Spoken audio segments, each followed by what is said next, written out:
Okay, Be'ezus Hashem, we'll continue our parenting series. We're up to the second shiur. And thank you to anyone listening or watching on Torah Anytime. Okay, lesson 3. Lesson 3, which we will discuss, is that chinuch, parenting, is about the long run, not the short run. We have to think about what's best for our child over the length of his life, over the long run, and not get caught up in just here and now. Sometimes things which are good for our child or look good for our child right now, they'll get him to do whatever we want today, may not really be good for the child in the overall picture. And sometimes things that look like they're not good for the child today, allowing him certain things or whatever it may be, it could be better in the long run. That's what we have to be thinking about. We get so caught up in today. One of the reasons I believe that so many children struggle is because we're living with the child. Our perspective is measuring the child between the ages of 0 to 16, 18. How do we measure if a child's a good child or a bad child so often? The children, let's say in school, those that behave, they're good students, so they're the good children.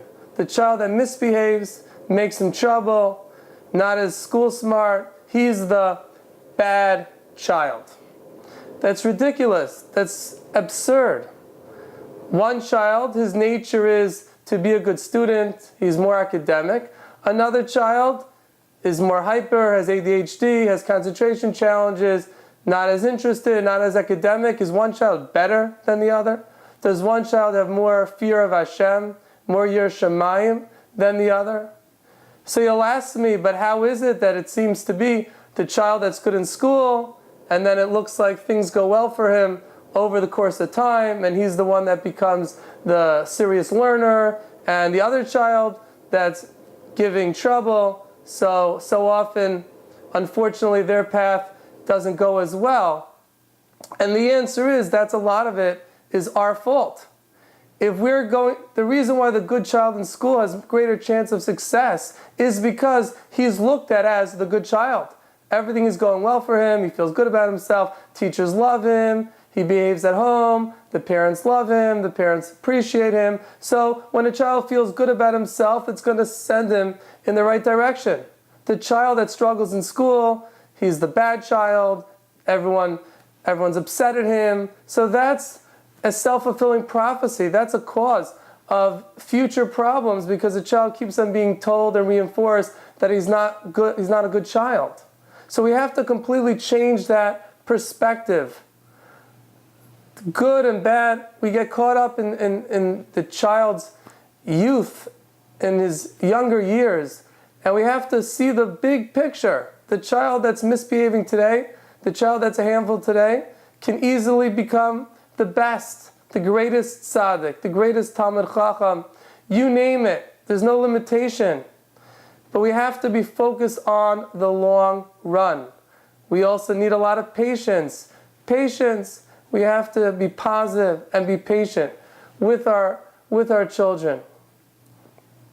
Rabbi Kalish says over often, beautifully, that everyone quotes the beginning of the pasuk, Chanayich lanar al pi darko.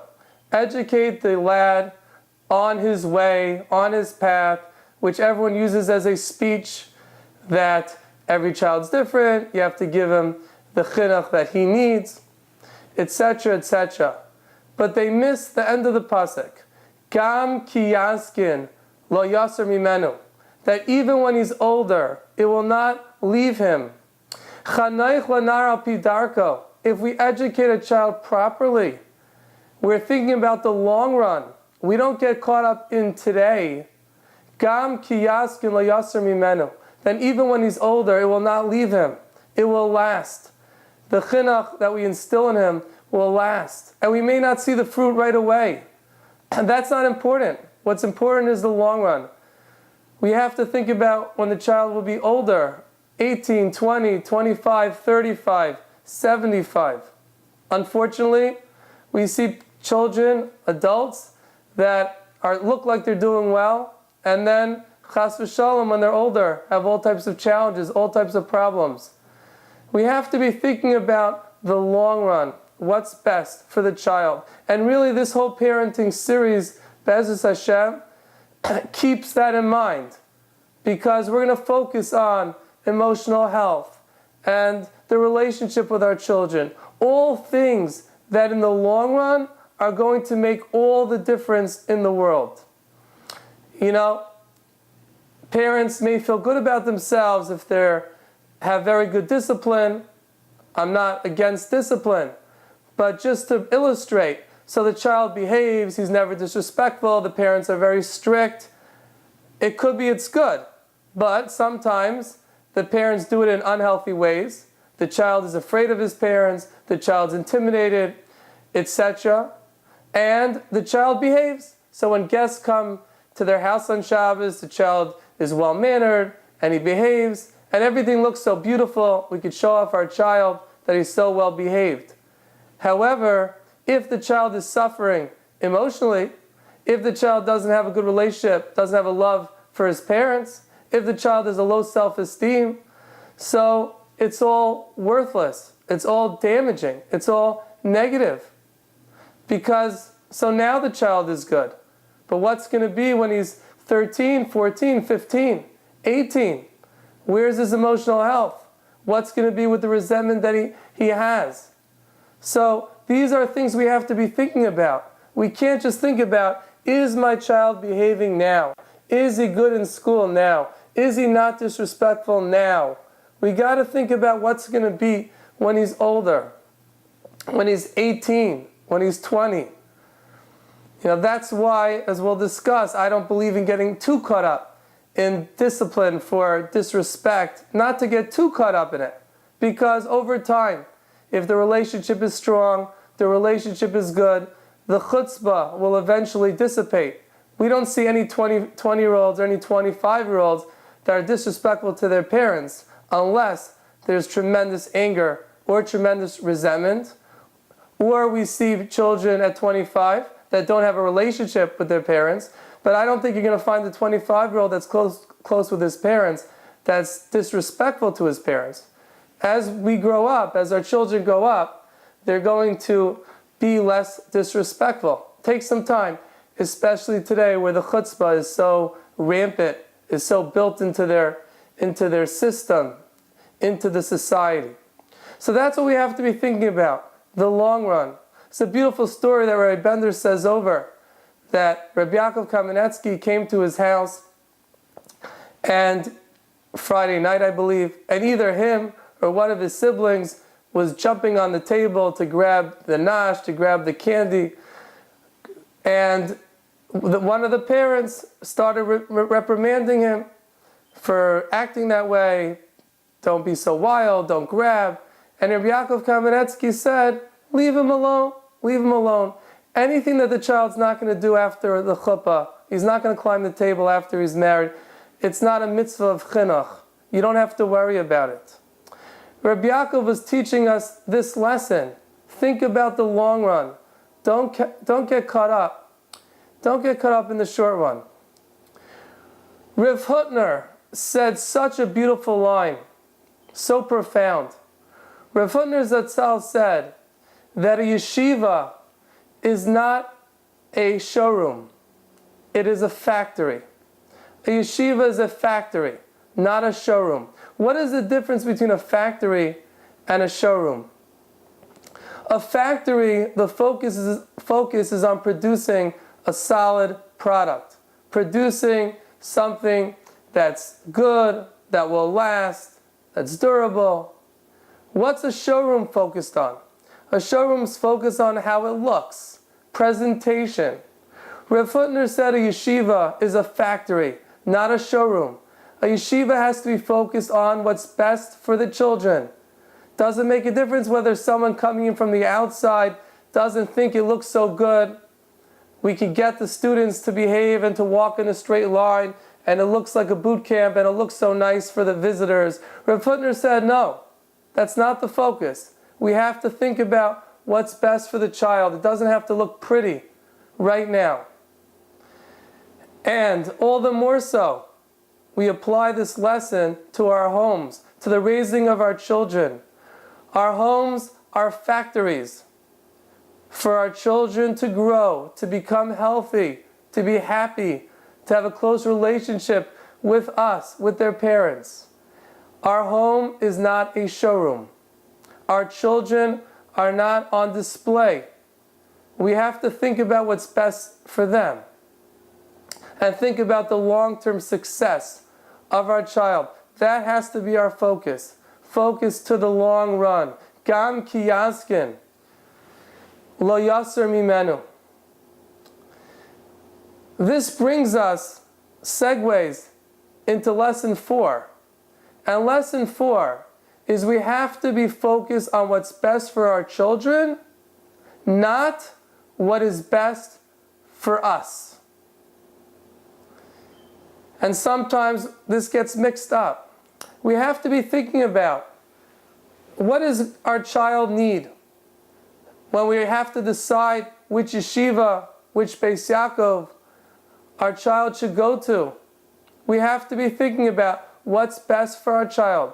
Yes, it'll sound much better when I tell my neighbors that my son is going to this yeshiva because it's more prestigious, it has a better reputation, etc.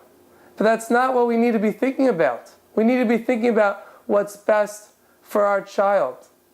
And you know what? In the long run, in the end of the day, years from now, nobody could care less where your son or daughter went to school. All they will care about, and all that's really important, is the child, is this adult now successful, not successful? That's all they care about. So if that helps us, think a little bit more sane, think a little bit more rational, we have to be thinking about what's best for our child. It doesn't make a difference what the neighbors think. The neighbors come over and your child is acting a little wild, like the story with Rabbi Yaakov Kamenetsky. It doesn't make a difference. So people think, oh, your child is wild, he doesn't behave. Okay, yes, you could keep him quiet, you could punish him, you could get him to behave for the neighbors. But if it's not what's best for your child, then you can't worry. Don't think about the neighbors. Think about what's best for your child. In the end, you'll have the nachas. In the end, you'll have the pride. Same thing with clothing, the way our child dresses. We have to be honest. And if we're not sure, ask advice because we're very biased. We have to be honest. What is best for our child? Is making a big deal of the clothing good or not good for the child? Sometimes it's important to, guide and demand certain dress for our children. But many, many times it's unhealthy. It's not worth the fight.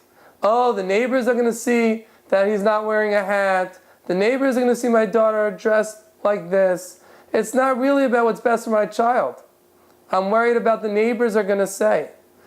And unfortunately, how many children, how many teenagers have been damaged, maybe even destroyed by such type of thought, such type of things, that it was about how they're going to look, how other people are going to judge them. We don't have to worry about that. We shouldn't worry about that. It's not easy, don't get me wrong. It's difficult. It's difficult if you're walking with your child, with your son or daughter, and they're not dressed the way that gives you pride. It's a little bit embarrassing. It's not easy, but we have to hold our heads high and say to ourselves, I'm a great father. I'm a great mother.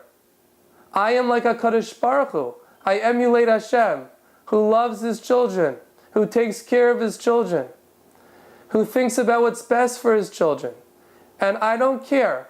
I don't care if you don't like the way my son or daughter dresses. If this is the right thing, if this is what's best for my child, tough on you. And many times this also affects the pride we have in our children. I've seen some wonderful fathers or mothers that were so proud of their children. Even though on the outside it looked like their child wasn't as religious as they should be, and maybe they were struggling, but the father and mother sees the good, sees the positive, sees that they're trying, and they're proud, and they walk proudly with their child. And I don't care. I don't care what you think. I don't care that you judge. I don't care that you don't understand how beautiful, how special my child is. We really have to be strong and have that inner confidence, inner self-esteem to do what's best for our child, not worry about what other people think. This is a very touching story. I believe I heard from Rabbi Kron a while ago that there were parents, a mother, that Nebuch had a daughter. The Lo Aleinu, she was off the derech. She wasn't keeping Shabbos. Whatever brought her, whatever it was that led to this situation. But one Shabbos morning, the girl, this young girl, teenage girl, is leaving the house wearing pants, not dressed in a way make the parents very proud. And Nebuch, she's walking to the train station. And the mother, at that very same time, or within the next few minutes, she was planning to walk to shul, Shabbos morning. And the mother turns to her daughter and she says, do you mind, can I walk you?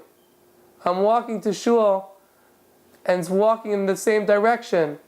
So I'd love to keep you company and walk a few blocks with you. And the young lady who, Baruch Hashem, came back today she said that moment, that story, was a life changer. She felt her mother's love, she felt her mother's compassion, and that was a life changer in turning her back around. This mother had that greatness. Yes, it is embarrassing. It is painful. You're walking the streets with a daughter dressed that way, with a son who looks that way.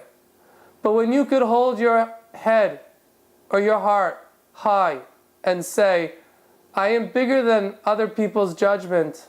I'm bigger than what the neighbors will say. I care about what's best for my child. I want to show my child love. I want to deepen, strengthen our relationship, our bond.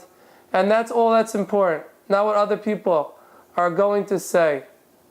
This is such an important idea, something that we really need to think about in the chinuch, in our raising of our children. So let us just review these two powerful lessons from today. Lesson number 1, chinuch is about the long run. Gam ki yaskin lo yasar mimenu, an approach of chinuch that will lead to long-term success. Yes, today we could force our child to daven or to learn, etc. But if we're honest and we see that's not going to be good for the future, it's not the right thing for the long-term relationship with Yiddishkeit, then it's not chinuch. Chinuch is what's going to be best for the long run, what's truly going to bring our child closer to Hashem and to have strong emotional health and relationship with us. That's number 1. And number 2, connected, is chinuch is about what's best for our child, not what is best for us right now, not what looks the best right now.